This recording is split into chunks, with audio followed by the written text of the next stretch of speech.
Bonjour à tous et bon appétit si vous êtes à table. Nous allons vous recevoir avec Doris Dumabin, l'écrivaine apipolix de la Guadeloupe. Vient de sortir encore un ouvrage. Je dis encore, c'est pas un reproche. Ça s'appelle Zeste de conquête. C'est assez chaud. Bon, Nathalie Edou, on va la recevoir tout à l'heure en direct au téléphone depuis Basse-Terre. C'est la présidente de l'association des commerçants de Basse-Terre. Il y a un petit souci, on va faire le point avec elle. Amélie Mbaye et Angevin Sow seront avec nous. Ce sont deux Sénégalais.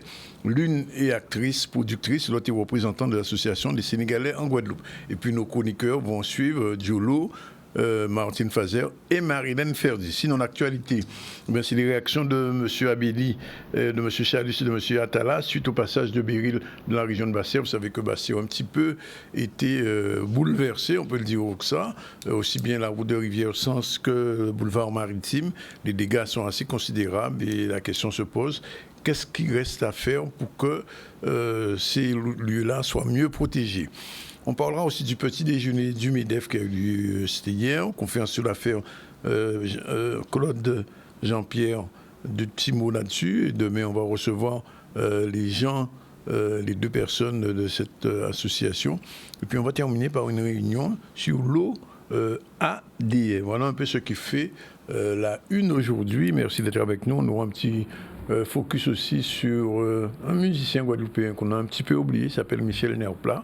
On va en prendre. Je ne sais pas si on est déjà en contact avec Basse-Terre. Oui, on est en contact avec Madame Nathalie Edou. Nathalie Edou, bonjour. Oui, bonjour. Bonjour la Guadeloupe. Merci bonjour à vous. Merci d'être avec nous en direct dans le ZCL. Alors, je vous interroge parce que semble-t-il, il y a un petit projet qui est en train de se mettre en place à Basse-Terre. Et les commerçants de Basse-Terre ne sont pas du tout de cet avis. C'est bien ça, hein, je ne me trompe pas. Oui, tout à fait. Alors, juste avant de répondre à votre question, je voulais juste avoir une pensée particulière pour toute la population qui a subi les intempéries et leur souhaiter beaucoup de courage. D'accord. Et pour revenir à votre question, oui, en effet, il y a un projet de vente du parking Horizon de Basse-Terre à une multinationale, une vraie menace pour notre économie guadeloupéenne. Et effectivement, aujourd'hui, je parle en tant que basse-terrienne, en tant que maman, en tant que chef d'entreprise également, mais avant tout en tant que personne attachée à notre chef-lieu.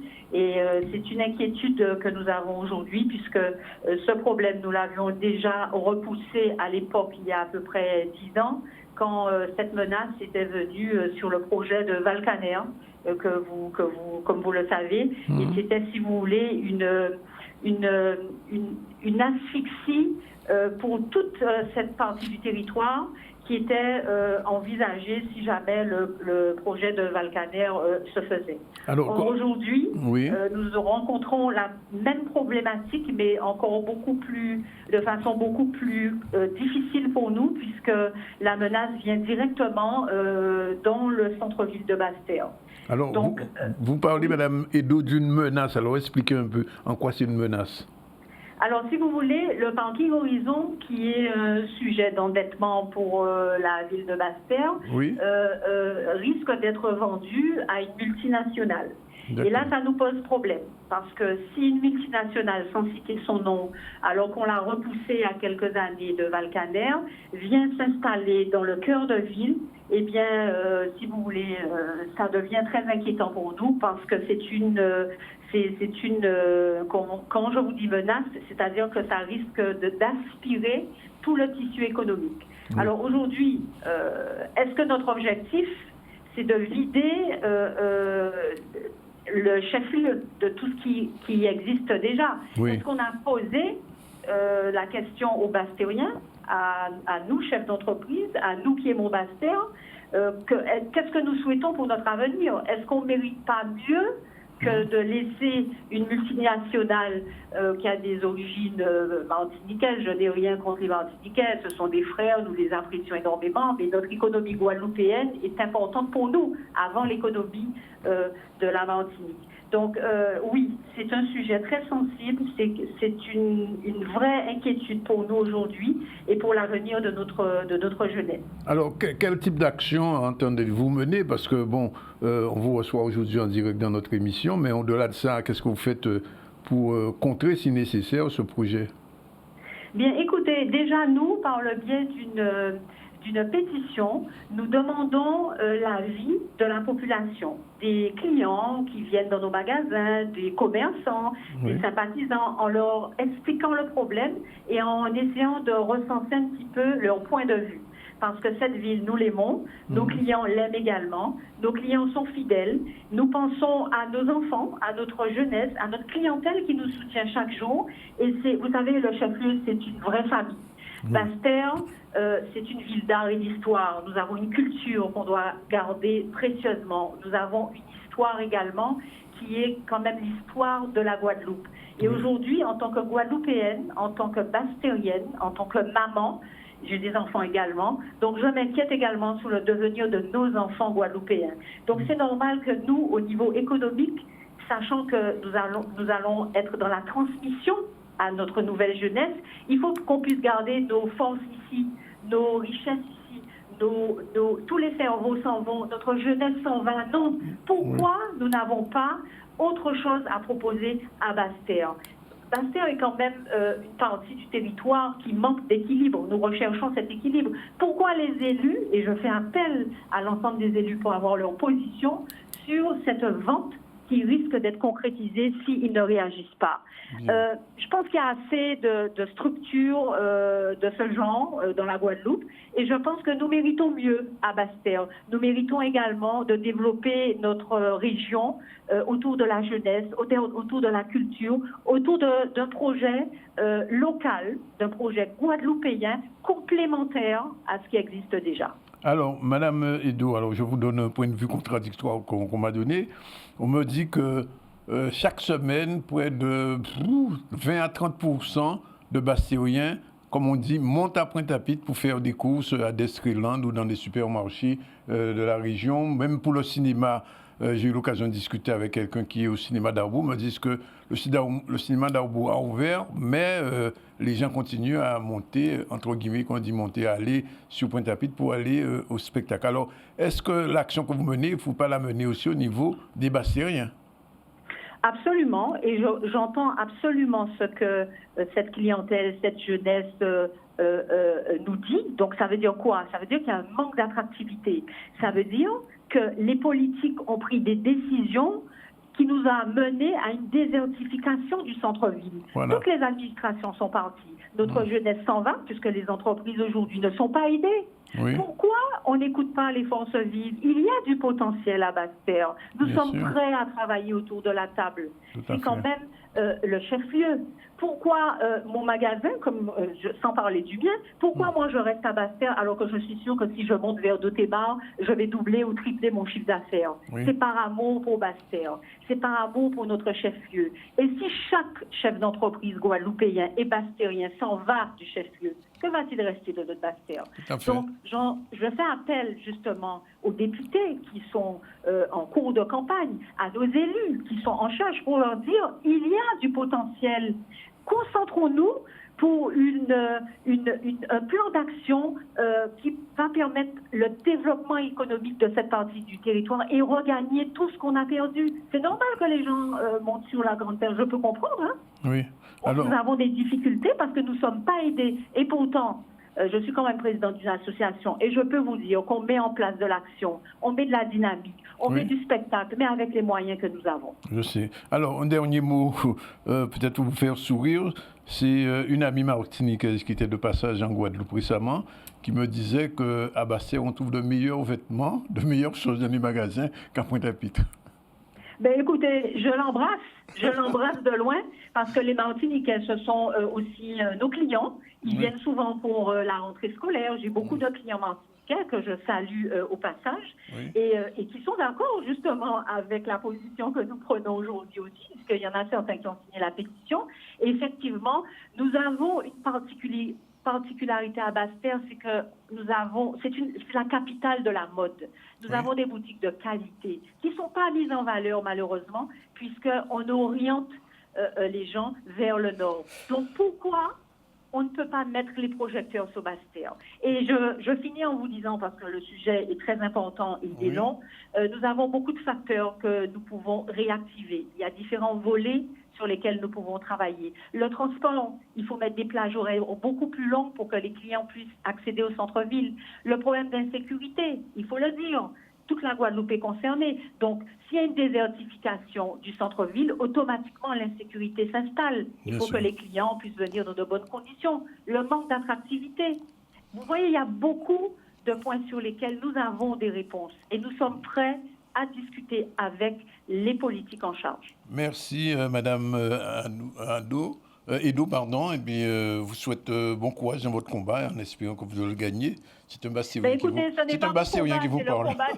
C'est le combat des Bastériens, c'est le combat des sympathisants, de ceux qui aiment Basse-Terre. Et je parle au nom de tous ceux qui viennent dans le magasin, de ma clientèle, des gens qui sont nés à Basse-Terre. Et c'est un cri de souffrance que ces gens-là portent et qui sont en soutien justement à cette lutte contre l'arrivée d'une multinationale. On mérite mieux à Basse-Terre.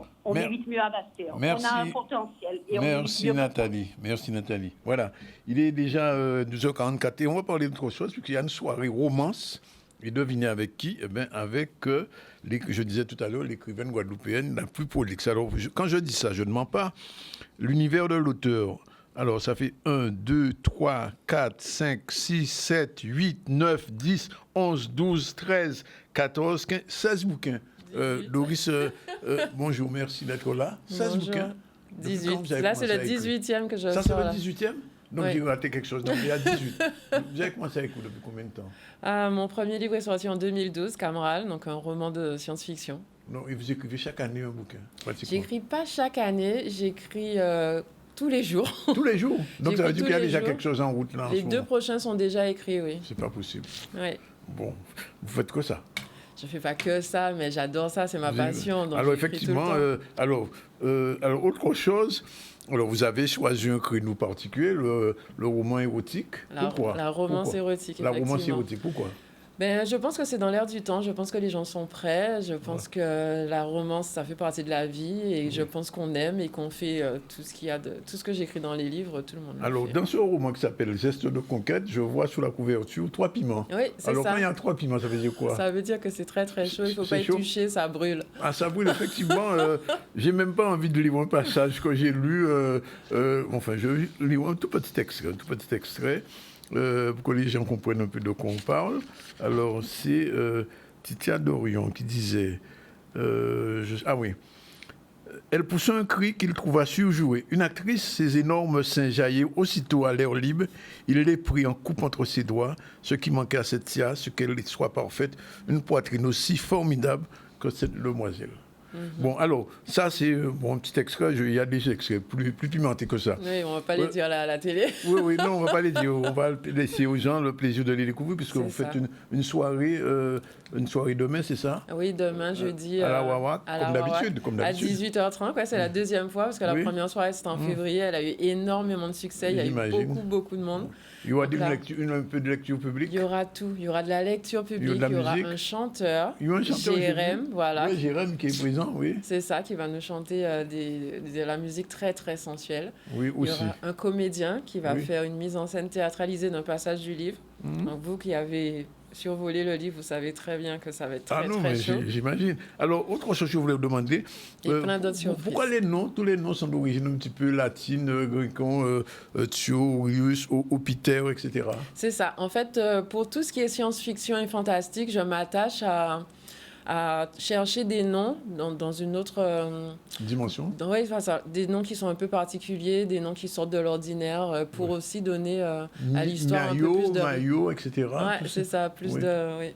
C'est un choix que vous avez, c'est un choix éditorial. Ça dépend des histoires, chaque histoire est différente. Là, il y a une histoire qui se passe en Guadeloupe, la dernière histoire, donc avec Boris et Maya, donc ce sont des noms tout à fait traditionnels. Oui. Mais c'est vrai que pour les histoires de science-fiction, de conquête, où ce sont...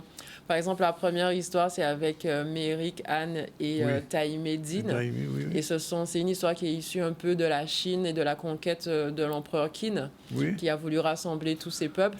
Donc j'ai voulu avoir des noms qui se rapprochent un peu de la Chine. De la Chine de l'époque. C'est ça. Alors, autre question. Alors, vous avez choisi comme, j'ai envie de dire, ligne éditoriale pour les titres, des zestes. Pourquoi des zestes? C'est ça, des Parce zestes. que les zestes en général, c'est du citron, il y a un zeste de citron, un zeste d'ail. Alors, pourquoi c'est des zestes? Les zestes, des fois, c'est ça qui y a de plus intéressant dans le fruit. Hein. C'est le concentré du fruit. C'est ça qui est plus piquant, c'est ça qui est plus pétillant. Donc voilà, des petits zestes. Il y a 5 histoires dans chaque livre, 5 nouvelles. Donc ce sont des petites histoires avec des personnages différents à chaque fois. J'ai vu. Les livres ne se suivent pas, donc si vous n'avez pas eu tous les autres avant, vous pouvez commencer par celui-là. Bon, évidemment, celui-là, c'est un 3 piments. Comme je disais, il y a 1 piment et 2 piments avant. Pour pimenter. Hein. Ah oui, c'est très... Donc, on peut commencer par des piments un peu plus doux, parce que le premier piment, c'est à partir de 15 ans. C'est le plus haut niveau, c'est les 3 piments. Hein. Il n'y a pas plus haut, pour l'instant, c'est 3. On peut arriver jusqu'à 4? Peut-être. Si on insiste, si vous insistez. Alors, je crois que j'ai lu Zeste d'émotion et Zeste de désir. C'est ça, donc 1 piment et 2 piments. Voilà, ça c'était 2 piments, ça. Désir, c'est 2 piments et émotion, c'est 1 piment. Émotion, c'est... Voilà. C'est assez cool. Alors, par contre, les romances ou les romances de science-fiction, il n'y a pas de piment, là. Si. Même les romances, parce que je n'ai pas lu les Riax, malheureusement, des histoires fantastiques. Même là, il y a des piments. Oui, les guerriers Riax, il y a des scènes aussi. Mais l'amour, ça fait partie de la vie, donc les gens aiment aussi dans d'autres livres. D'accord. Pas forcément avec des scènes aussi explicites que dans les zestes, mais oui. De toute façon, j'ai commencé à écrire de la romance érotique après les remarques des premiers lecteurs dans les livres de science-fiction. Oui. Alors, toujours est-il que son orgasme fut si fort qu'il crut que tout son corps se mettait à trembler. C'est incroyable, ça, a vibré. Il ne faut pas lire ça. Il ne faut pas lire ça. Mais non, le ZCL n'est pas interdit au moins de 18 ans, quand même. Les romans ne sont pas interdits au moins de 18 ans, non? Si. Ils sont interdits? Ah oui, et la soirée est réservée à un public averti, donc c'est ouvert à tous. C'est gratuit, c'est à partir de 18 ans, cette soirée-là. La première... présentation de carte d'identité? Non, pas du tout. Non. Je pense que les adultes savent bien qu'ils peuvent pas emmener leurs enfants. Bon, il ne faut pas emmener les enfants. Et puis, c'est pour un public averti, parce que dans les 3 piments, c'est tout ce qui est domination, soumission. Il y a aussi des personnages, il y a des scènes, des rapports non conventionnels, et des scènes avec des personnages qui ne sont pas conventionnels aussi. Donc, il y a des vampires, il y a des loups-garous, il y a des loups. Donc, c'est pour ça que je préfère avertir. Où puisez-vous votre imagination? Mon imagination, c'est dans la vie de tous les jours, dans les films. Parce que vous êtes jeune, on ne peut pas imaginer que vous avez vécu tout ça. Je ne suis pas si jeune, c'est ça. Pas vieux quand même, arrêtez. Et en fait, oui, c'est l'imagination. J'ai une imagination très fertile. Et puis tout ce qui est... je baigne aussi dans cet univers-là, dans tout ce qui est loup-garou, dans vampire, le fantastique. Moi, j'adore ça. Moi, quand je vais au cinéma, c'est ce genre de choses que je vais voir au cinéma. D'accord. En tout cas, c'est un livre à lire. Alors, il faut... Je pense que je vais prier au soir. Il faut lire ça le soir, je crois. Oui, peut-être. Il faut le savoir. En tout cas, c'est bien. Il n'y a pas de contre-indication, en tout cas. Quand même, je tiens à vous dire quand même qu'au-delà de tout, je vous félicite quand même pour ce travail-là. Parce que le travail d'écriture, c'est un travail. Oui, c'est de la recherche. Et le style, au fur et à mesure, je vois, il s'améliore, il s'affine. C'est vrai. Les descriptions sont bien précises. Oui, bien précises. Et les mots bien choisis aussi. Merci. Oui, j'essaie de ne pas tomber dans le vulgaire. J'essaie d'écrire de la vraie romance. Alors, comme la maman est un peu poète aussi, poétesse peut-être. Poétesse. C'est elle qui corrige tous mes livres. Oui. Ah, elle relit les bouquins? Elle relit tous mes livres, elle corrige tout. Donc, elle me donne son avis. Elle a été prof aussi. Elle était prof de français, c'est ça. Donc, elle a commencé à corriger les livres de, fantastiques et les romans de science-fiction.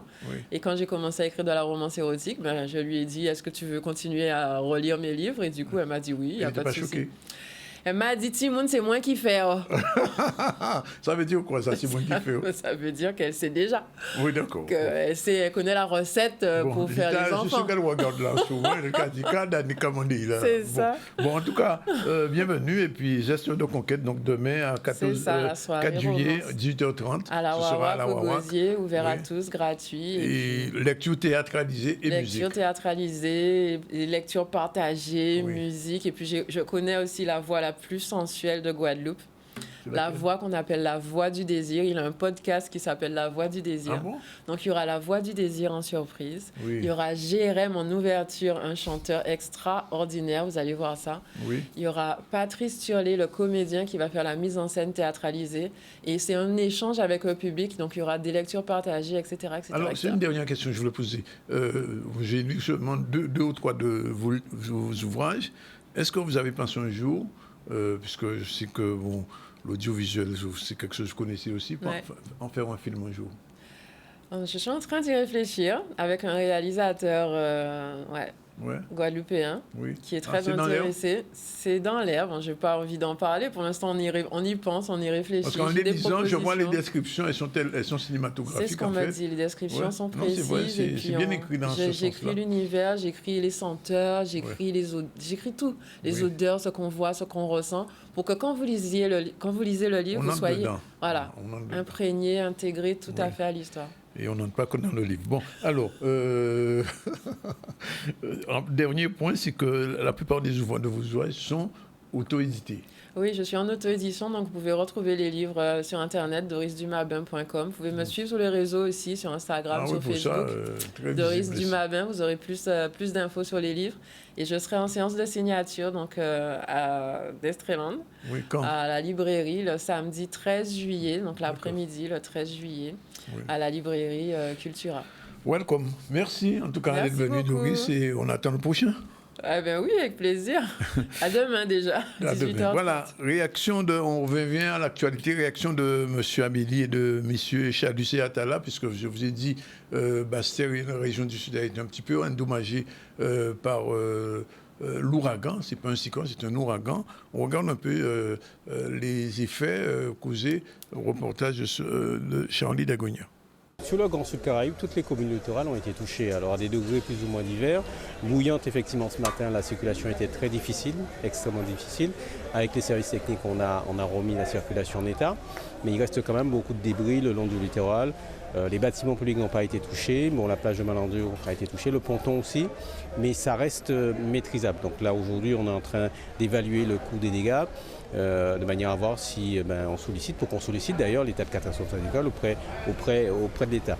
J'ai fait le tour le reste des communes, donc vous habitez un petit peu touchés, Baïf aussi, Basse-Terre, Vieux-Fort, évidemment on est sur l'Inst-du-Puy qui est le point le plus impacté. Enfin toutes les communes, à l'exception de Terre-de-Haut qui m'a dit, j'ai eu le maire ce matin qui me disait que bon, normalement il n'y a pas eu trop de dégâts. Terre-de-Bas aussi a été fortement impacté, notamment au niveau du port départemental.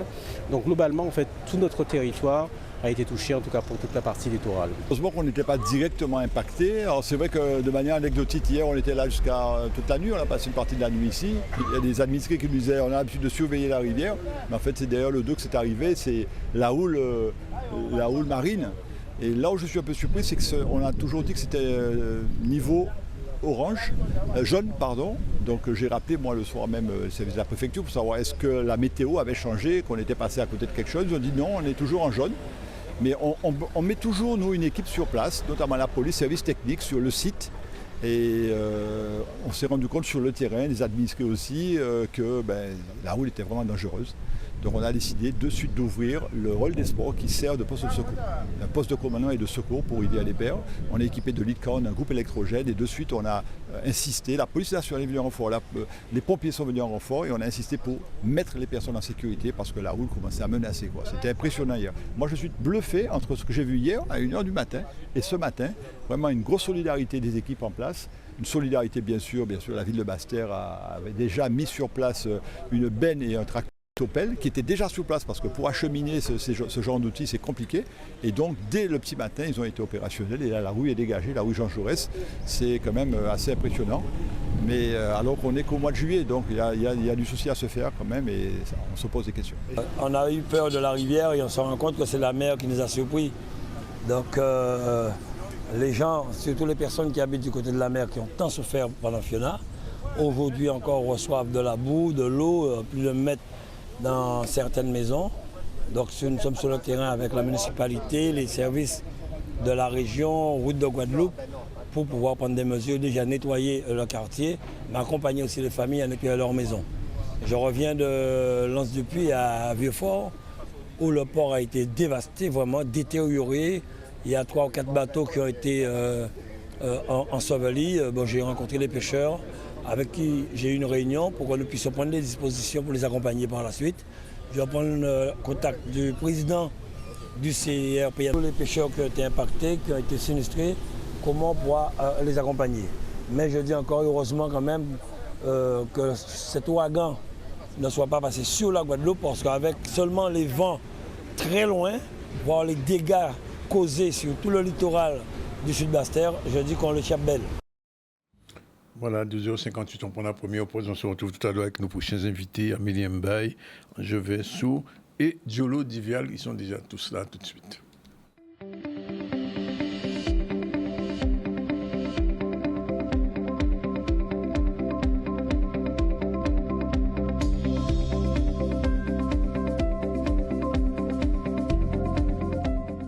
De retour sur le plateau du ZCL News. Dans un instant, nous allons recevoir Amélie Mbaye, M. Andien Sou, bonjour, et bien sûr Diolo Divial pour sa chronique. Alors, sur l'actualité, on a déjà fait les réactions de Thierry Abelli, de Harry Chalus et de André Atala suite au passage de Beryl dans le sud Basse-Terre, puisque vous savez que les dégâts ont été importants. Il y avait aussi ce matin un petit déjeuner du MEDEF. On fait un petit focus dessus très rapidement.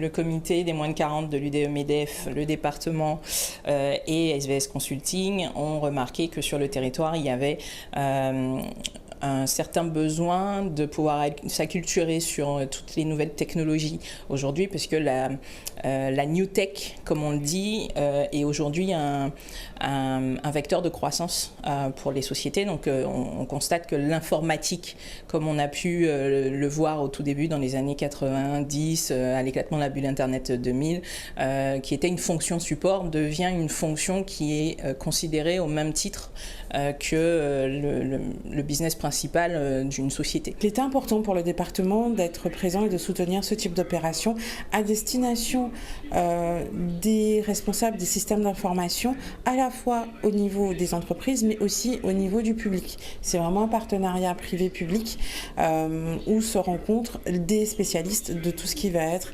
informatique, technologie, numérique, digital. À partir du moment où on atteint une certaine taille, il devient primordial de pouvoir gérer son réseau. Enfin, si je prends le cas d'une collectivité, forcément, une collectivité comme le département qui se retrouve sur plusieurs sites avec de nombreux agents, il est important pour ces agents de pouvoir accéder à un réseau de qualité, pouvoir partager des documents, pouvoir par exemple, suivre des réunions en visioconférence sans pour autant être perturbé et avoir bien sûr un réseau sécurisé. Tout se fait aujourd'hui, tout est informatisé, tout est numérisé. Il faut que la société, quelle qu'elle soit, ait une haute disponibilité. Ça, c'est le premier vecteur. Le second vecteur est de pouvoir sécuriser cette surface sur Internet, parce qu'aujourd'hui, d'ailleurs la première édition de Biatit était sur un cas de cyberattaque. C'est quelque chose qu'on ne peut décemment pas négliger aujourd'hui et qu'il faut qu'on prenne en compte dans la création et l'architecture d'une société dès ses débuts. Voilà, hier encore, il y avait une manifestation autour de l'intelligence artificielle. C'est dire que c'était cap excellent, c'est dire que c'est vraiment le sujet du jour. Alors, on va parler du Sénégal. On a deux invités. Amélie Mbaye, bonjour. Elle est actrice, productrice et elle organise une escale au Sénégal.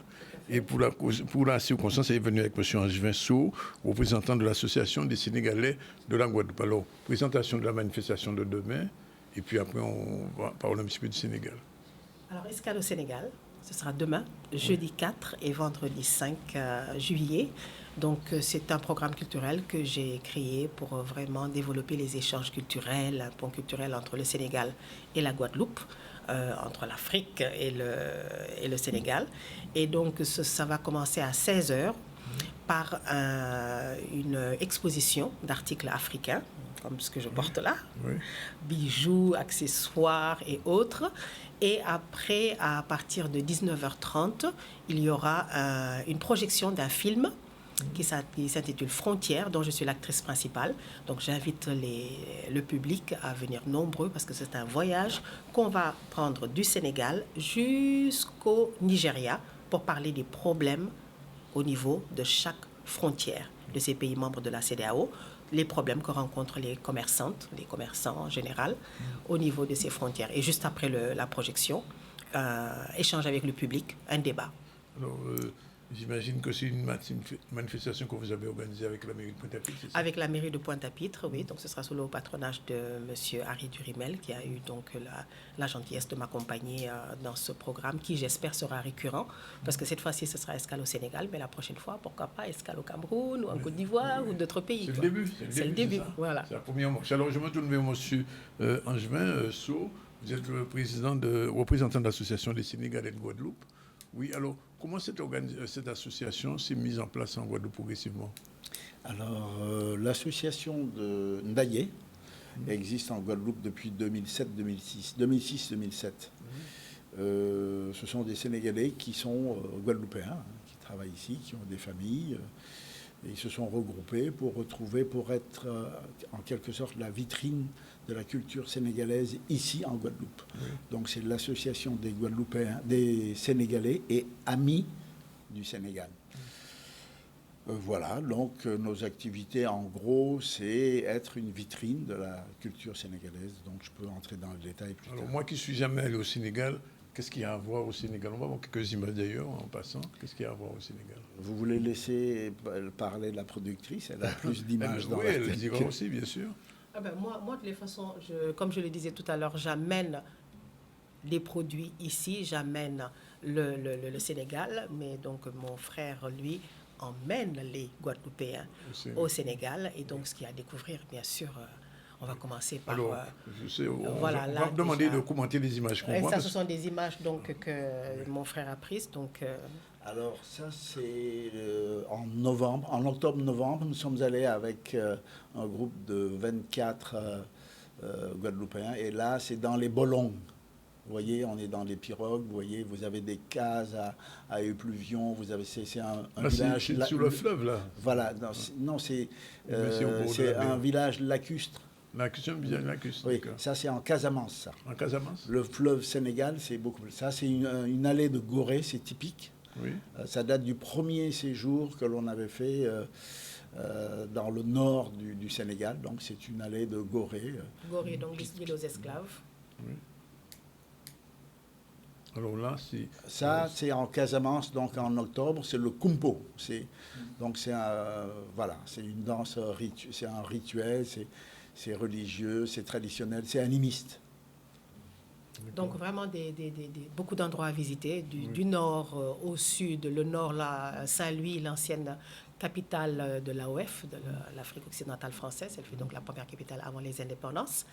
Et Saint-Louis qui ressemble énormément à certaines villes, à certains endroits ici, à Pointe-à-Pitre. La Casamance, donc la verte Casamance, avec toutes les traditions... du sud du Sénégal. Et puis, bien sûr, on a vu tout à l'heure cette belle ruelle-là qui passe donc dans Gorée, l'île où se trouvaient les esclaves, d'où partaient les esclaves donc pour venir ici, le commerce triangulaire. Quelle langue on parle au Sénégal, en dehors du français? On a une quinzaine de différentes ethnies, mais le français, bien sûr, est la langue officielle. Oui. Le Wolof, c'est la langue que tout le monde parle, mais en général, on parle... Moi, personnellement, je parle 5 langues étrangères, quand même. Je précise, je parle Wolof puisque je suis, voilà. Oui. Et on en a plusieurs. Mais tout le monde se comprend, tout le monde parle Wolof, tout le monde parle français. Oui. On parle aussi anglais puisqu'on a la Gambie qui traverse le Sénégal et qui est une ancienne colonie anglaise. Et quel est le mets national sénégalais? Le thiéboudienne, le fameux riz au poisson, ça, un délice qu'on présente avec notre fameuse teranga sénégalaise, l'hospitalité sénégalaise, avec tout ce qui va avec. Oui. Et au niveau des vêtements, parce qu'on voit une personne aujourd'hui... Alors justement, ça c'est le style que je vais présenter. Cette styliste se nomme Kayor, c'est une Sénégalaise.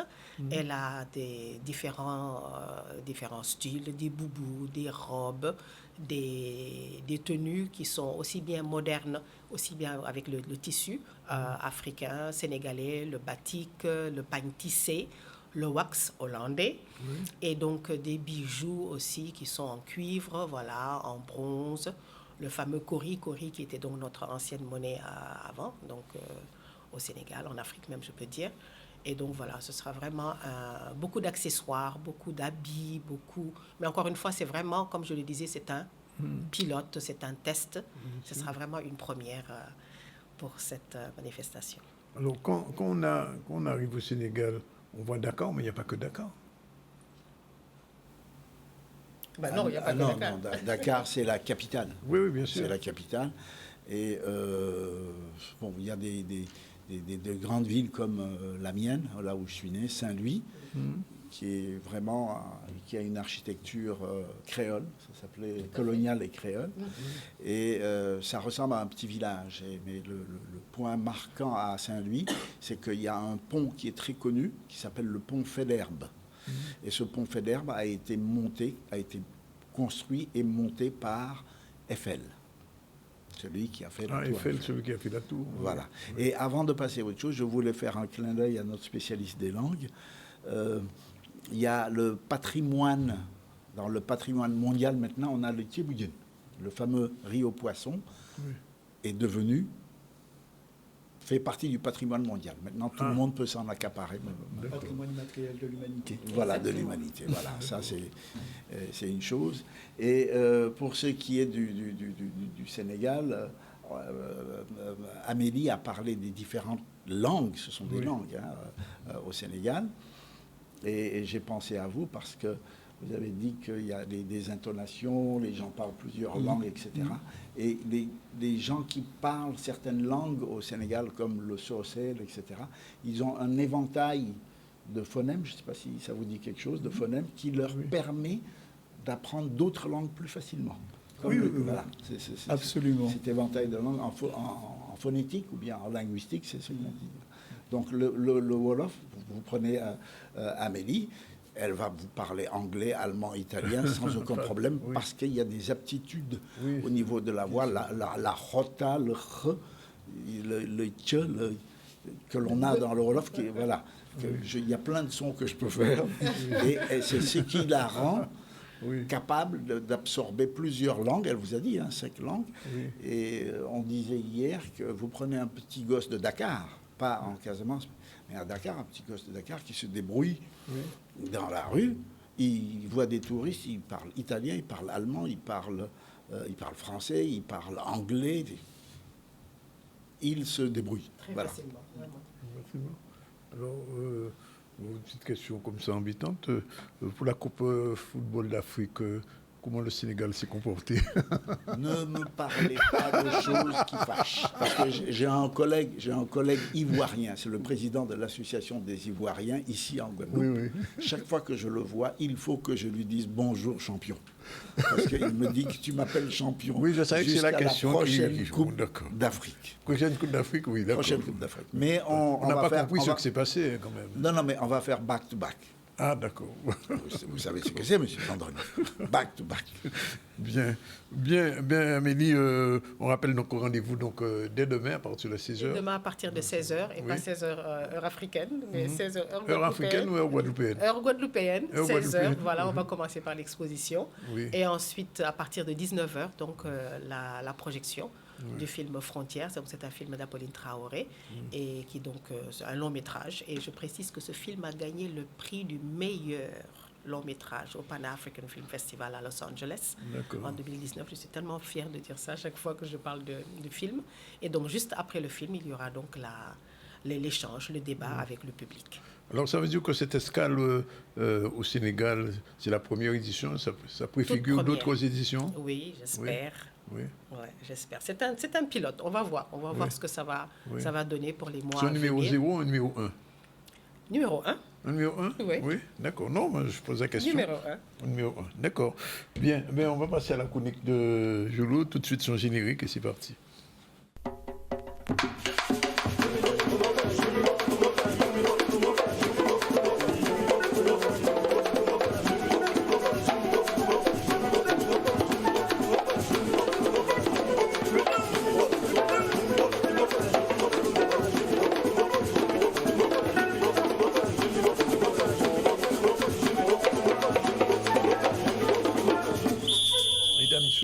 Bon, alors Jolo, de quoi on parle aujourd'hui? Alors, oui, avant même d'introduire, je voulais remercier M. Sow parce qu'il a fait un clin d'œil. Il a parlé de quelque chose de très particulier concernant les langues, justement, des langues de mandingue, et dont le Wolof. Et c'est vrai que je vais ajouter qu'on retrouve les racines profondes des langues indo-européennes, y compris le grec, dans les langues du Sénégal et les langues mandingues. Oui. C'est vraiment extraordinaire. Extraordinaire.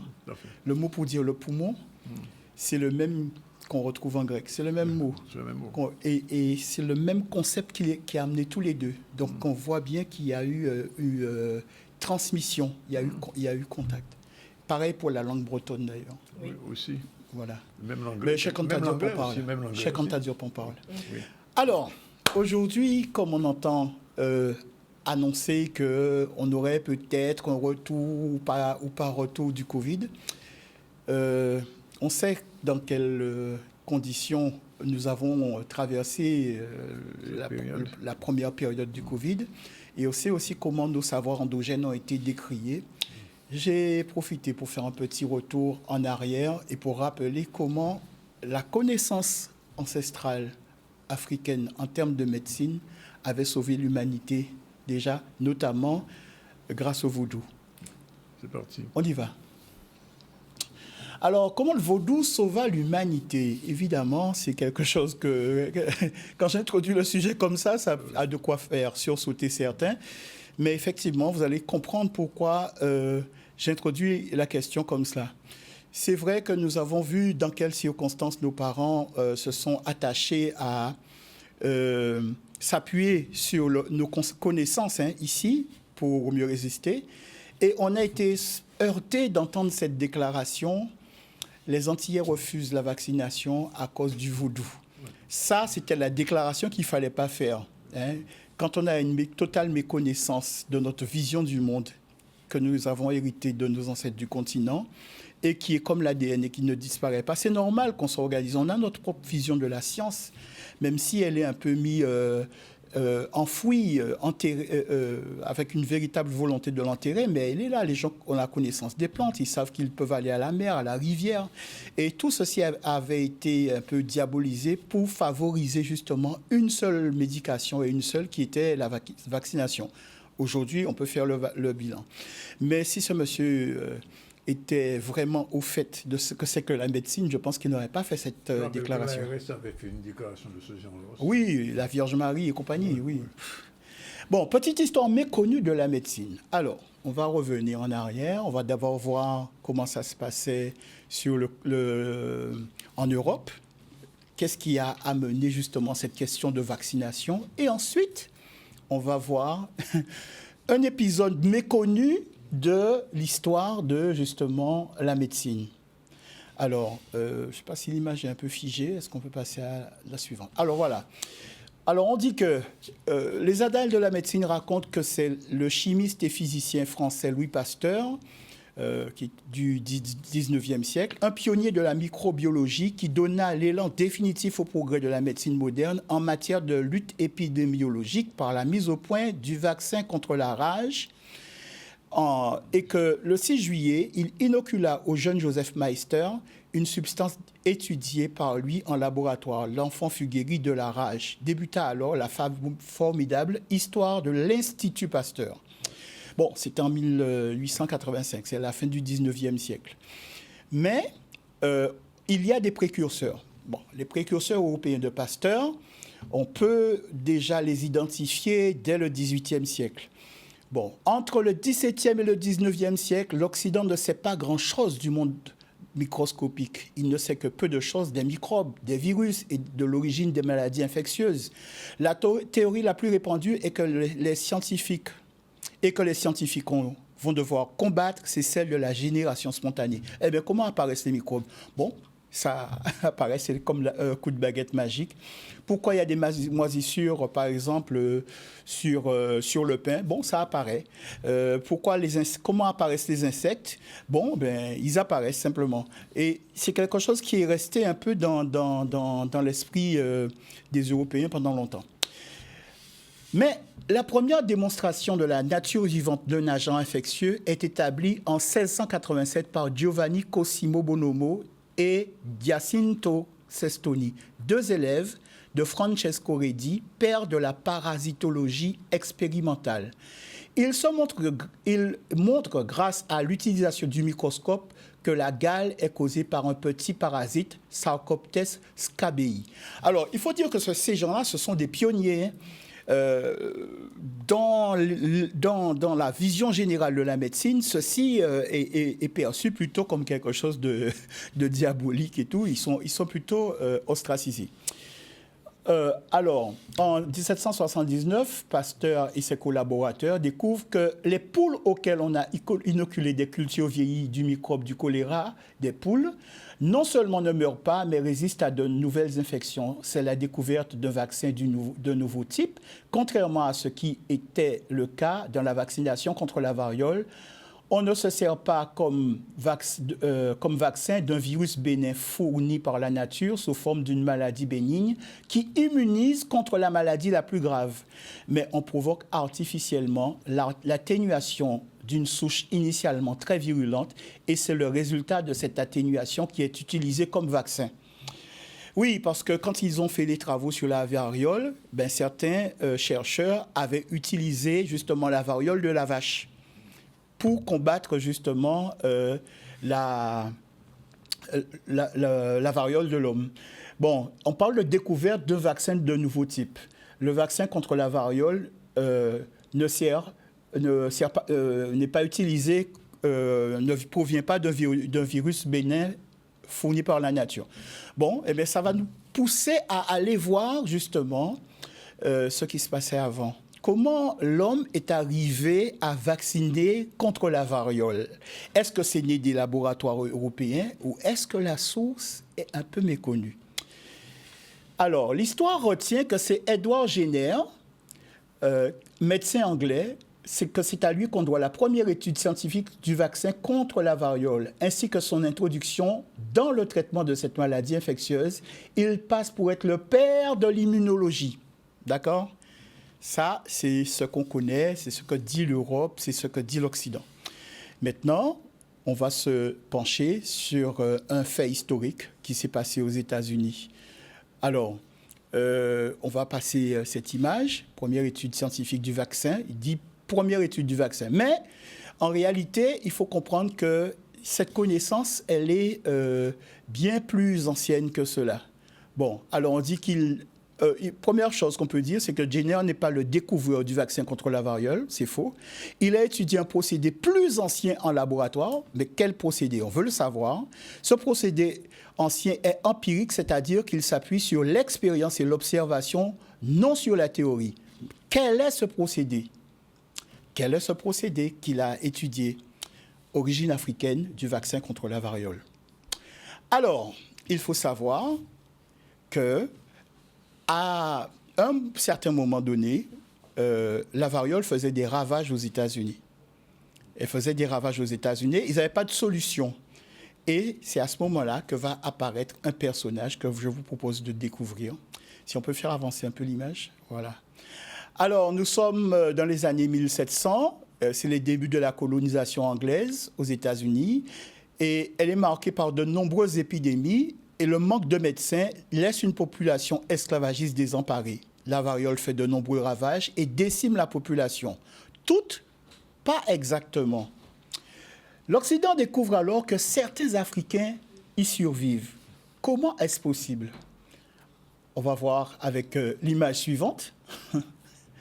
On va voir avec l'image suivante si on peut accélérer. Ah, c'est un peu difficile. Bon, on va patienter, c'est pas grave. C'est peut-être bloqué, ouais. C'est dommage. Voilà. Au début du XVIIIe siècle, un Africain probablement originaire du pays Akan arriva à Boston, dans l'État du Massachusetts, comme esclave de coton de malheur. C'est un monsieur qui s'appelle comme ça. Un fameux ministre puritain de l'époque. Mater, qu'il a nommé Onesimus, le décrit dans ses écrits comme intelligent, mais aussi comme enclin à voler, rebelle, indiscipliné. D'accord? Bon. Mais c'est lui qui va jouer le rôle déterminant et qui va permettre de connaître ce fameux procédé que Jenner va utiliser plus tard. On avance, si possible. Voilà. Donc, en 1721, une épidémie de variole sévit à Boston. Les médecins européens se retrouvèrent dans l'incapacité de traiter cette maladie qui faisait des ravages. Ce fut Onésime qui indiqua comment traiter la maladie par un procédé qui, par la suite, sera appelé la variolisation. Il consistait à frotter du pus collecté sur une personne infectée, sur une plaie ouverte au bras. Les personnes ainsi traitées se voyaient immunisées. Cotton Mather œuvra à faire connaître partout ce procédé, mais il se heurta au scepticisme de ses congénères. Donc, on commence à arriver. Mais pourquoi une entaille au bras? Parce que ça correspond justement à un rituel que font justement les adeptes du vaudou et surtout ceux qui sont placés sous la régence d'une divinité particulière du panthéon vaudou que nous allons découvrir. Alors, en 1721, Zabiel Boylston, le seul médecin de Boston à avoir appuyé cette technique, eut la chance de tester le pouvoir de l'inoculation. Cette année-là, une épidémie de variole s'est répandue d'un navire à la population de Boston, causant un malaise chez environ la moitié des habitants de la ville. Boylston se mit à l'action, inoculant son fils et ses esclaves contre la maladie. Ensuite, il a commencé à vacciner d'autres Bostoniens et sur les 242 personnes qu'il a vaccinées, 6 seulement sont décédées. L'épidémie a tué 844 personnes à Boston, soit plus de 14% de la population, mais cela avait permis de prévenir les futures épidémies. Cela a également aidé à préparer le terrain pour la vaccination. Alors, on va avancer et je vais vous expliquer en fait quelle est la divinité. On peut avancer, si possible. Voilà. Donc, c'est un rituel vaudou qui a amené ce processus de variolisation. Et c'est ça que Jenner va reprendre. Parce qu'en fait, je vais avancer un peu, même si l'image viendra après, il y a une divinité qui s'appelle Sakpata. Elle est associée à la terre et à la variole. Et les adeptes, justement, de cette entité-là, de Sakpata, ils ont un rituel où ils font corps avec la divinité et justement, le procédé qu'ils font, c'est qu'ils s'inoculent justement la variole. Et après, ils ont fait corps avec justement ce virus, enfin je dis virus, c'est un microbe, et à ce moment-là, ils sont immunisés. Bon, les initiés qui viennent à Sakpata se placent sous sa protection par ce rite-là. Donc, c'est ça que Jenner va découvrir entre le XVIIe et le XVIIIe siècle et qu'ils vont étudier en laboratoire pour justement mettre au point, terminer les travaux. Et vous allez voir que jusqu'à maintenant, c'est le même procédé. C'est toujours la petite incision sur le bras. Beaucoup d'entre nous sont marqués. Mais il faut savoir qu'à l'origine, ça procède d'un rite. C'est une vraie cérémonie au cours de laquelle on procède à cette incision. Et vous voyez que cette personne-là, justement, elle a le corps peint avec des petites taches jaunes qui symbolisent les petites pustules. Voilà. Il faut savoir aussi que quand on parle en Égypte de la déesse Sekhmet, en fait, c'est d'elle qu'on parle, de Sakpata. Voilà. Et puis on peut en voir une belle représentation dans une des chapelles qui est contiguë au temple de Karnak. Mais elle est très protectrice de ses enfants, donc elle se défend comme une guerrière, comme une lionne. C'est pourquoi en Égypte, on la représente sous les traits d'une lionne. Bon, je vais peut-être m'arrêter là, parce que c'est un peu long, mais le principe, en fait, c'est la gémellité. C'est-à-dire que, c'est comme on dit chez nous, c'est poil à chien qui guérit modé à chien. C'est les poils du chien qui guérissent les morsures occasionnées par le chien. Et donc, c'est comme s'il y a une espèce d'échange énergétique sur lequel repose ce principe de médecine. Autrement dit, il n'y a pas une pathologie qui affecte l'homme qui n'est pas son jumeau dans la nature. Et en intervertissant les deux, on arrive à apporter des soins. Et donc, c'est peut-être là où il faut qu'on s'intéresse vraiment à ces procédés, parce que derrière, c'est d'autres nouvelles découvertes et peut-être de médecine plus naturelle qui serait plus compatible avec ce que nous espérons trouver. Je te signale un procédé qui a été utilisé sur moi quand j'étais petit. J'avais l'asthme. Et ma grand-mère, un jour, elle a pris un anoli, elle a mis dans du lait chaud, elle a bu, et puis 2 jours après, l'asthme était terminé définitivement. Mais ils font ça au Mali aussi. Mais c'est le principe de la gémellité. Hein. Mais, oui, mais il faut nommer, en fait, il faut nommer les éléments dans les langues africaines pour comprendre pourquoi le lait, pourquoi l'anoli, le lézard, et pourquoi il permet de guérir de l'asthme. Voilà. Et même le médecin, ma mère me disait que même le médecin de l'époque, il n'a pas compris. Il ne peut rien comprendre de ça. Il n'a rien compris. Il ne peut rien comprendre. Ça, c'est la puissance même de notre modèle. C'est une tradition, mais c'est une grand-mère africaine, enfin une tradition africaine de sa grand-mère qui lui a transmis ça. Mais c'est extrêmement vieux, ça remonte à des millénaires. Ah oui. Ça remonte à des millénaires. On a l'impression qu'on vient de quelques siècles. Non. Nous avons une culture puissante. C'est ça la civilisation. Quand on voit que malgré les millénaires, eh bien, il y a des choses qui sont très très fortes. Et malgré l'esclavage. Et oui. L'esclavage, c'est une virgule sanglante de la phrase qui raconte notre histoire. Oui. Mais une phrase ne commence pas par une virgule, elle commence par une majuscule. Absolument. Ce qui est intéressant, c'est de trouver la majuscule. Et là, on comprend l'origine. Voilà. Okay. Merci Jolo, en tout cas. C'est moi. Voilà. Les 13h33, donc je rappelle, donc demain à 16h à Pointe-à-Pitre. C'est mardi et demain et après-demain. Voilà. Merci M. Sow d'être venu. Merci. Et puis quand il y aura un prochain voyage au Sénégal, vous nous en parlerez. Vous viendrez nous en parler ici. On en a un pour 2025. 2025 Bon, ben welcome, on vous attend.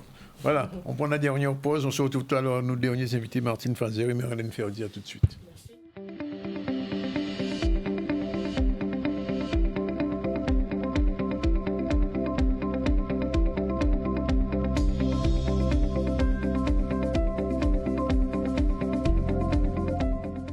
Voilà, il est 13h39, c'est déjà l'heure du journal du campus. Dans un instant, nous allons recevoir Martine Fazer. Bonjour Martine. Bonjour Danick, comment ça va? Bien, et toi? Ben, pas trop mal. Pas trop mal? On manquait pas vite, on l'a pli barré moins en chemin. Ouais. Pas de cavoué à 50 cm. Oui, c'est traversé quand même.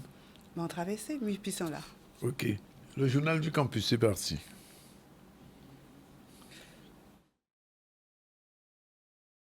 Le journal du campus Luminance, c'est l'info sur l'audiovisuel, le cinéma et la culture. Logiciel vous donne rendez-vous à 13h30 le lundi, le mercredi et le vendredi dans le ZCL sur Canal 10.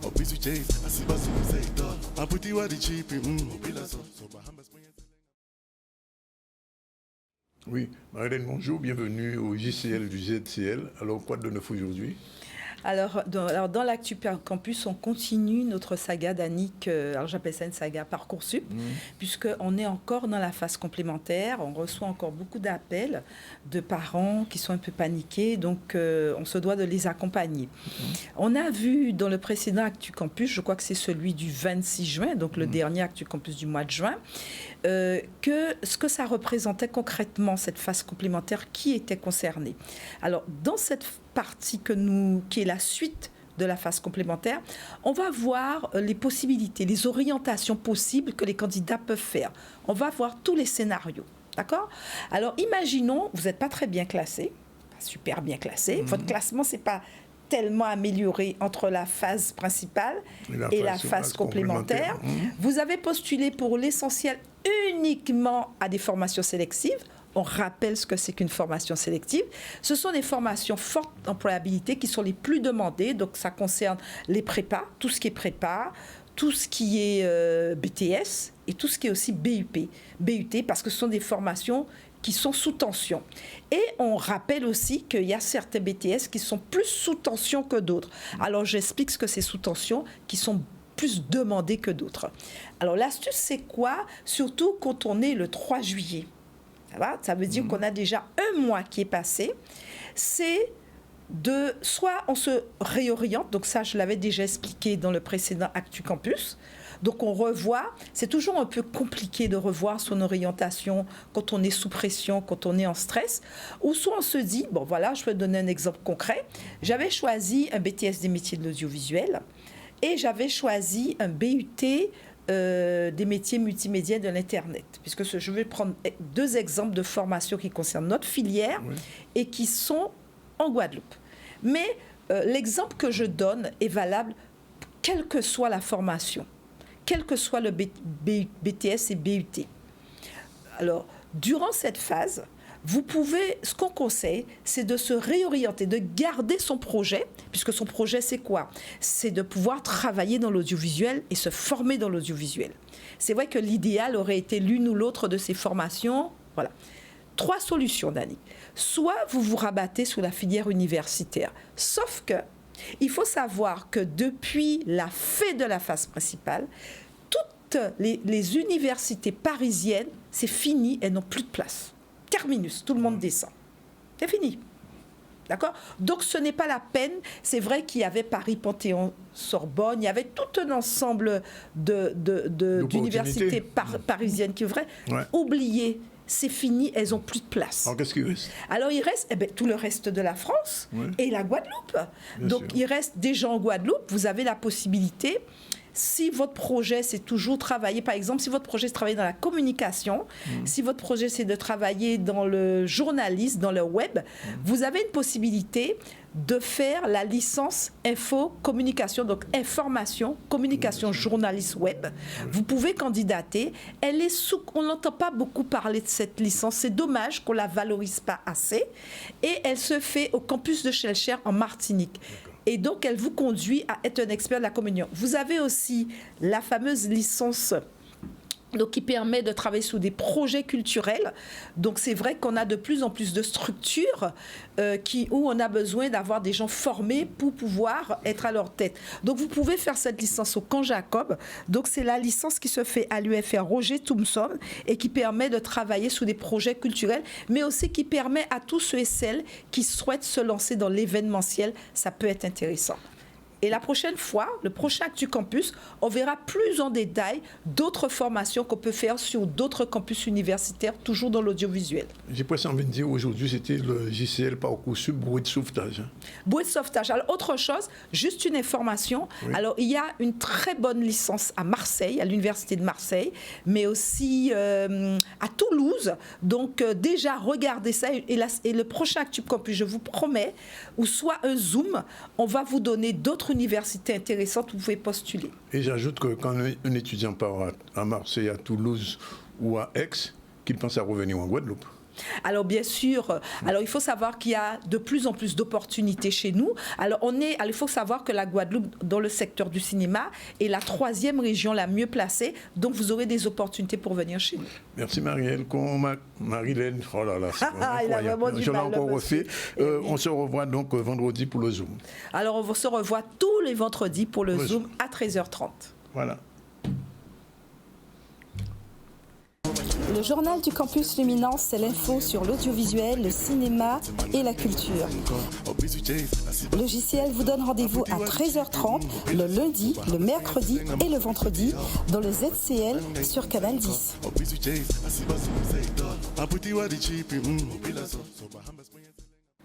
Et on peut partir tout de suite en direction des Abîmes où se tenait hier un séminaire sur l'intelligence artificielle et Satiam Sinan était sur place pour CCN. Son reportage tout de suite.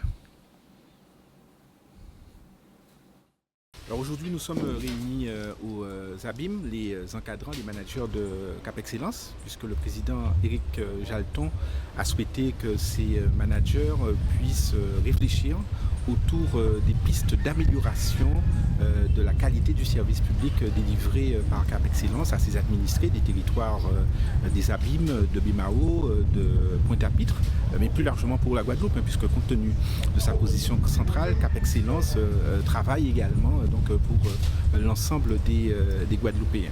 Le séminaire sur l'IA dans les collectivités françaises a pour but en fait d'apporter aux managers de Guadeloupe des outils pour faire évoluer en fait leur quotidien, le travail, le rapport avec les acteurs et puis surtout préparer en fait une façon plus intéressante de gérer leurs projets, de gagner du temps et puis surtout tout ce qui est tâches redondantes, peut-être de les éviter à un moment donné en mettant de l'IA dedans. L'IA va changer dans le quotidien des managers énormément de choses. Alors, tout simplement, déjà dans sa façon de gérer la collaboration, de gérer les données, la façon de gérer, pourquoi pas aussi la reconnaissance d'identité. Il y a énormément de changements qui vont impacter sa façon de travailler avec ses agents. Alors ce qui est intéressant, c'est que il va y avoir des emplois qui vont être détruits comme toute évolution, mais beaucoup de nouveaux emplois vont être créés.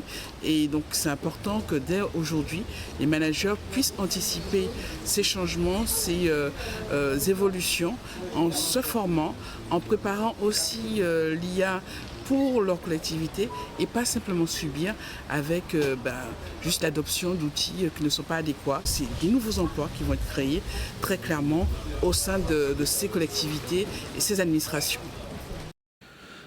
Voilà, et c'est l'heure de le Martine Fazer et son générique qui démarre tout de suite puisqu'on va parler culture.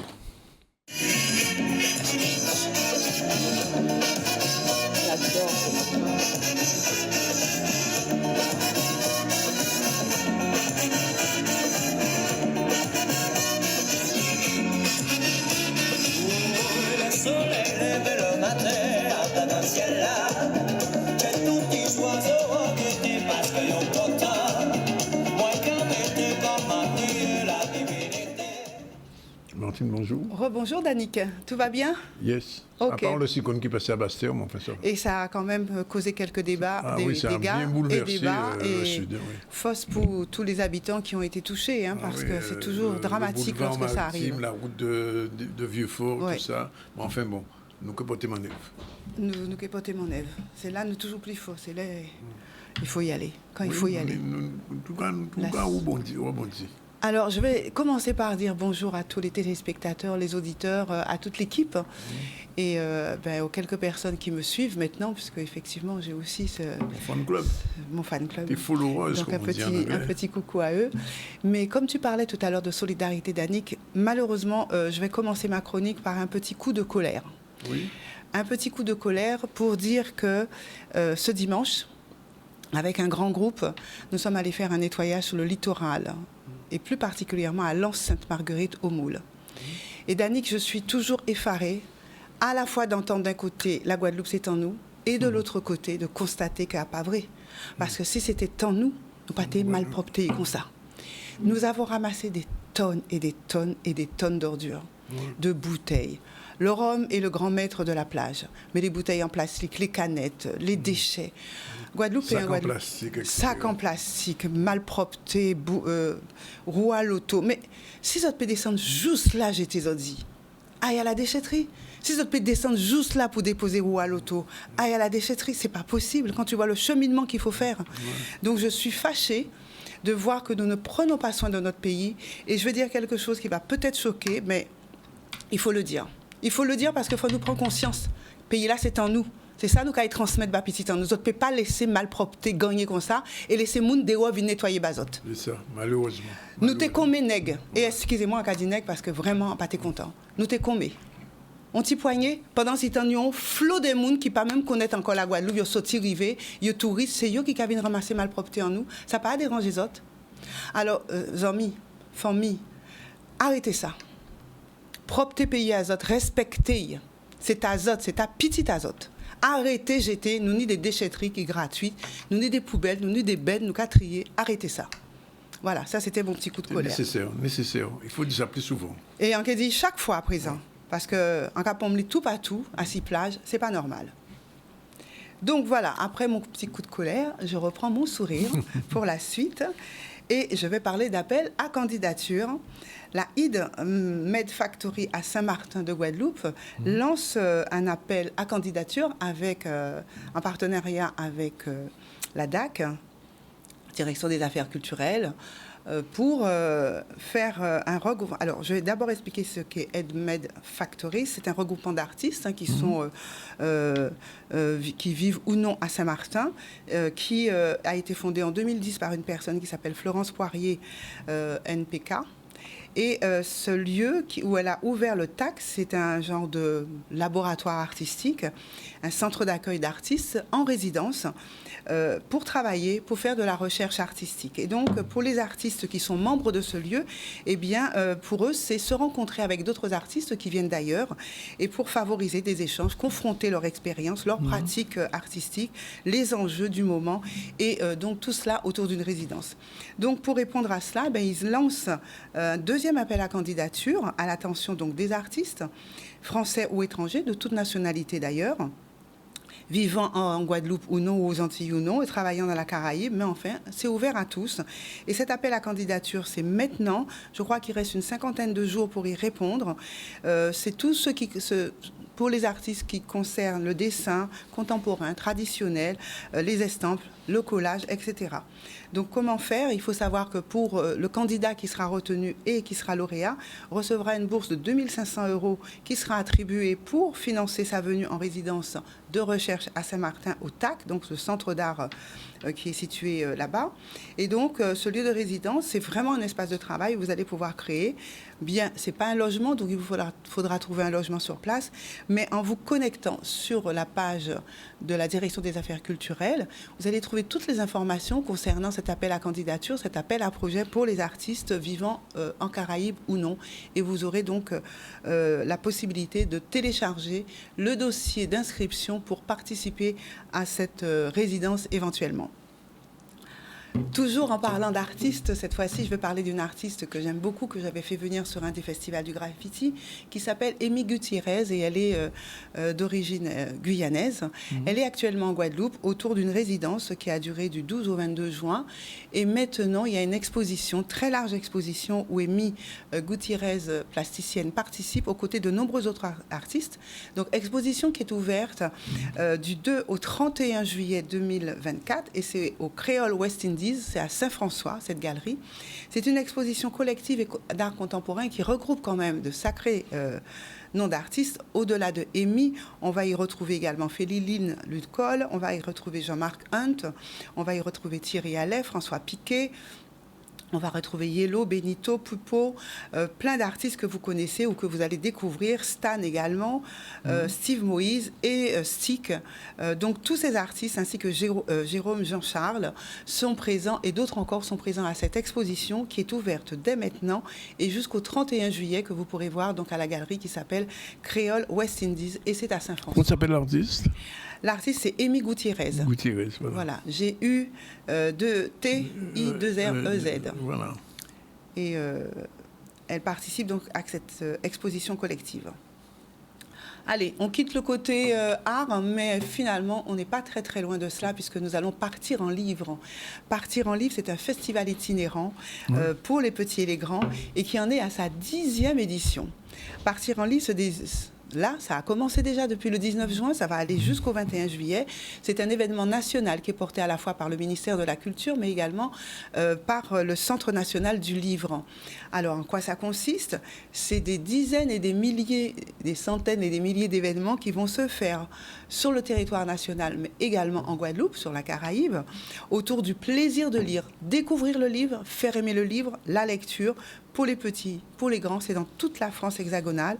Il y a déjà plus de 199 structures qui accueillent cette manifestation autour du livre, autour d'ateliers, autour de rencontres avec des auteurs, autour de jeux, de défis, de spectacles, de performances, tout ce qu'on veut, mais également ce sont des événements sur toute la France. 6 000 événements ont été aujourd'hui inscrits sur cet événement. 1677 structures se sont associées à cet événement et y participent. En Guadeloupe, on n'est pas de reste, bien évidemment.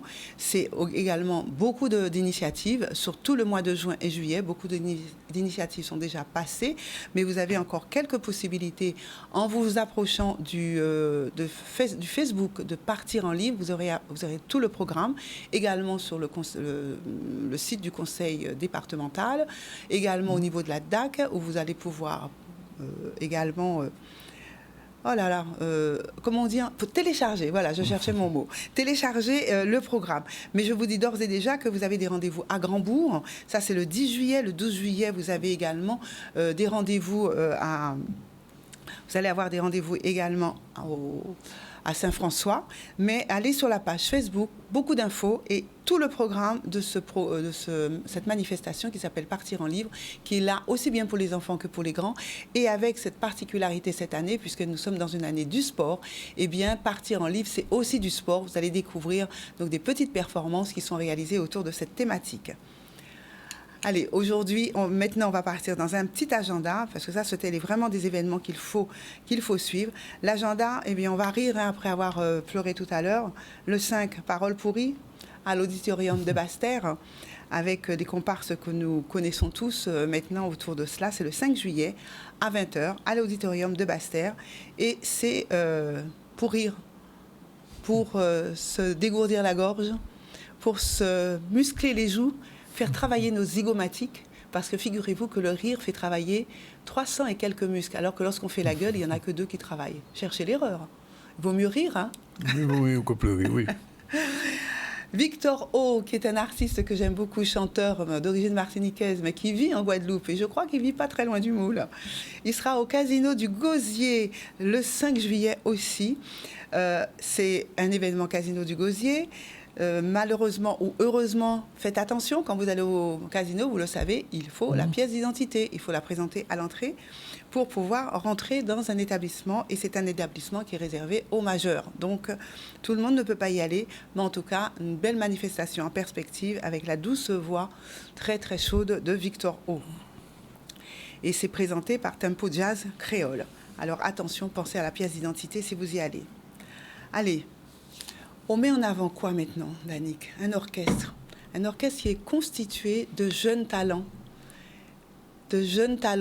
qui sont pilotés par le Cap Excellence au travers... Oui, Demos. Eh oui, Demos, Orchestre Avancé Demos. Donc, ils vont donner leur grand concert le 6 juillet prochain à 18h30. Donc, une chorale qui est constituée avec des parents. Guadeloupe Cap Excellence nous propose donc ce concert. Ça se tiendra au Hall Paul Chonchon, à Bergevin, Pointe-à-Pitre. Donc, c'est pour tous les publics. Réservez vos places parce que je pense que ça va être chaud. Donc, n'hésitez pas, sur WizEvent, vous avez des réservations possibles ou alors au 06 90 26 46 30. Soft nous revient à la Casa. Oui. C'est aussi le 6 juillet. Il n'y a plus besoin de les présenter, hein, Soft. Après 3 concerts complets en Guadeloupe, en Martinique et à Paris, eh ben, ils nous donnent rendez-vous à nous le 6 juillet prochain sur la scène de la Casa pour un moment magnifique comme on leur connaît. Et la Casa, vous le savez, c'est à Jarry. Donc, il vous suffit de téléphoner au 06 90 159 049 pour pouvoir avoir des renseignements complémentaires. Et je ne saurais terminer si je ne parlais pas du moule au travers de l'association Éclat de Quartier qui a non seulement une pièce de théâtre pour la première fois le 5 juillet sur la scène Robert Loison, et j'y tiens un rôle. Je fais mes débuts sur les planches. Et nous avons notre fête de clôture le 6 juillet avec beaucoup d'animations, de jeux pour les enfants, des exposants, DJ pour danser le soir, repas partagés. Donc voilà. Et le Graffitira, ça aussi, il faut en parler. C'est le 7 juillet. C'est à Lens-la-Borde, à Anse-Bertrand. 9h, 14h. Merci Martine. Il est déjà 14h. On a le temps de faire le focus? Oui? Oui, allez, on va y aller quand même. Il ne sera pas très long, c'est un tout petit focus aujourd'hui sur un musicien guadeloupéen, ZCL Nostalgie, Michel Neropla. C'est un bastérien qui a à peu près 72 ans aujourd'hui, compositeur, saxophoniste et chanteur, le fondateur du groupe Viagrason. Il a été un musicien de la formation Les Viscontes à Basse-Terre et Les Aiglons. Et bien sûr, son titre le plus connu, tout le monde le connaît, c'était Cuissa Poule, Cuissla, qui fait un des grands titres. Il vit en ce moment en France, mais Michel Neropla, c'est un bastérien. Demain, nous écoutez musique là, si on n'a pas le temps aujourd'hui, c'est pas grave. Je rappelle que depuis le début, on a reçu Doris Dumabin, qui présente son ouvrage demain, Zeste de Conquête. Zeste de Conquête, c'est un livre érotique assez chaud. Hein. Ah ouais? Oui, comme d'habitude, Doris, il va jouer avec ces mots-là. Donc, entrée gratuite, livre en précommande sur ce lien. On a reçu ensuite Nathalie Edo, qui est le président de l'association des commerçantes de Basse-Terre, qui n'est pas d'accord avec l'installation prochaine d'un supermarché au centre-ville, dans le parking de Basse-Terre. Et elle nous a expliqué que les commerçants, les Bastériens ne sont pas d'accord. On verra ce que ça donnera dans les jours qui viennent. Amélie Baye, sénégalaise, actrice, productrice, organise à partir de demain l'escale au Sénégal, 4 et 5 juillet, à Pointe-à-Pitre, à la maison de la ville qui est sur la place de la Victoire. Il y aura aussi un film, c'est gratuit. Elle va présenter aussi des objets venant du Sénégal. Elle est venue avec le président de l'association des Sénégalais de Guadeloupe, Angevin Sow, et ils ont parlé du Sénégal. Et bien sûr, il y aura un voyage au Sénégal. Peut-être même on fera une tombola. On aura l'occasion d'y revenir. Diolo Divial nous a parlé du vaudou et des maladies infectieuses et comment le vaudou a sauvé l'humanité au XVIIe siècle. C'était très important. Et puis on a terminé avec Martine et son agenda et cette formation culturelle. Et Marilène Ferdi nous a parlé aussi du parcours SUP. Sinon, l'actu, c'était la réaction à Basse-Terre après ce qui s'est passé, le cyclone Beryl. Vous savez que le boulevard a été détruit, la route de Vieux-Fort aussi, et des maisons à Baïf. Enfin bref, toute la circonscription de Basse-Terre a été touchée par Beryl, qui à ce moment est en train de souffler sur la Jamaïque. Petit déjeuner du MEDEF, on a dit 2 petits mots là-dessus. On n'a pas eu la conférence sur l'affaire Claude Jean-Pierre, mais on y reviendra demain, puisqu'ils sont nos invités. Et on a parlé de ce séminaire de Cap Excellence sur l'intelligence artificielle. C'était hier à Félix Poto. Voilà, c'est fini pour aujourd'hui. On se retrouve demain à 12h30 pour une nouvelle édition du ZCL News en direct. Merci d'être aussi nombreux à nous regarder. La réalisation était assurée par Jordan, en back-office, Satyam Sinan, qui l'a aidé. À demain.